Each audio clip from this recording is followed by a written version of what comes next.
Gold trusted gold buyers మీరు తాకట్టు పెట్టిన బంగారాన్ని విడిపించి ఈ రోజు ఉన్న మార్కెట్ ధరకు కొనబడను. ఇండియాలో స్టూడెంట్ సూసైడ్ చేసుకునే వారి సంఖ్య భారీగా పెరగడం తీవ్ర ఆందోళనకు గురిచేస్తుంది.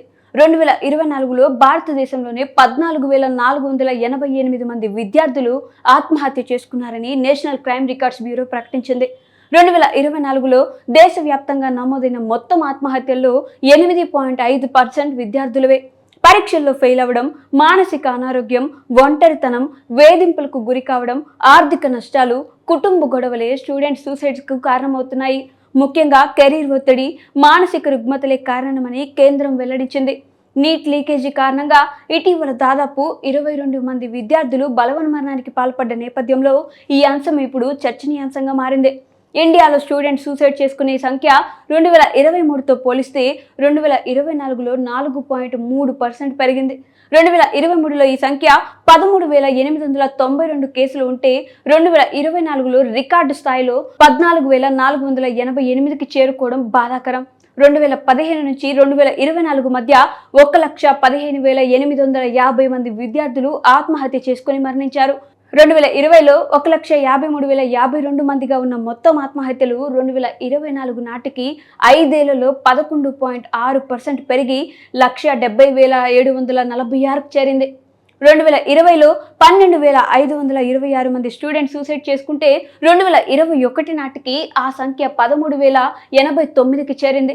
ఇక 2022లో 13,044 ఉంటే 2023లో భారీగా పెరిగి సూసైడ్ చేసుకునే వారి సంఖ్య 13,892కి చేరడం షాకింగ్గా మారింది. 2024లో మళ్ళీ సూసైడ్ చేసుకునే వారి సంఖ్య పెరిగి 14,488కి చేరింది. ఇలా ప్రతి ఏడాది సంఖ్య పెరుగుతూనే వస్తుంది తప్ప తగ్గకపోవడం ఆందోళన కలిగిస్తుంది. విద్యా సంస్థల ఒత్తిడి ఇందుకు ప్రధాన కారణమని ఎక్స్పర్ట్స్ చెప్తున్నారు. ప్రతిరోజు సగటున దాదాపు 40 మంది విద్యార్థులు ఆత్మహత్య చేసుకుని మరణిస్తున్నారు. అంటే ప్రతి 36 నిమిషాలకు ఒక విద్యార్థి సూసైడ్ బారిన పడి ప్రాణాలు కోల్పోతున్నాడు. దేశవ్యాప్తంగా ఆత్మహత్యలు తగ్గిన స్టూడెంట్స్ విషయంలో ఆ లెక్క ప్రతి ఏడాది పెరుగుతూనే వస్తుంది. విద్యార్థుల ఆత్మహత్యల్లో 10వ తరగతి వారి 25% ఉండడం విచారకరం. ఇంటర్తో పాటు హైయర్ ఎడ్యుకేషన్ చదివేవారు 18% ఉంటే 6 నుంచి 9 తరగతుల మధ్య స్టూడెంట్స్ 17% ఉన్నారు.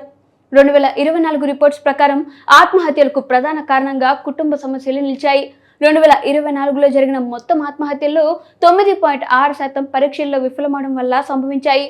ఇటీవల నీట్ పేపర్ లీక్ కావడం, రీనీట్ ప్రకటన తర్వాత 18 నుండి 21 ఏళ్ల మధ్య వయసు ఉన్న 5 విద్యార్థులు ఆత్మహత్య చేసుకున్నారు. విద్యార్థుల ఆత్మహత్యలో 55% మంది 18 ఏళ్ల కంటే తక్కువ వయసు వారే, 42% మంది 18 నుంచి 30 ఏళ్ల మధ్య వయసు కలిగిన వారు. 2024లో మహారాష్ట్రలో 1,917 మంది విద్యార్థులు బలవన్మరణానికి పాల్పడ్డారు. ఆ తర్వాత స్థానాల్లో వరుసగా ఉత్తరప్రదేశ్, మధ్యప్రదేశ్, తమిళనాడు ఉన్నాయి. 2024లో బలవన్మరణానికి పాల్పడిన 14,488 మంది విద్యార్థుల్లో 7,669 మంది అబ్బాయిలు కాగా 6,819 మంది అమ్మాయిలు ఉన్నారు. విద్యార్థుల ఆత్మహత్యలు తెలంగాణలోనూ అంతకంతకు పెరుగుతున్నట్టు నేషనల్ క్రైమ్ రికార్డ్స్ బ్యూరో నివేదిక వెల్లడించింది. 2024లో రాష్ట్రంలోని 700 మందికి పైగా విద్యార్థులు బలవన్మరణానికి పాల్పడినట్టు సమాచారం. విద్యార్థుల ఆత్మహత్యల్లో తెలంగాణ 6వ స్థానంలో ఉన్నట్లు NCRB పేర్కొంది.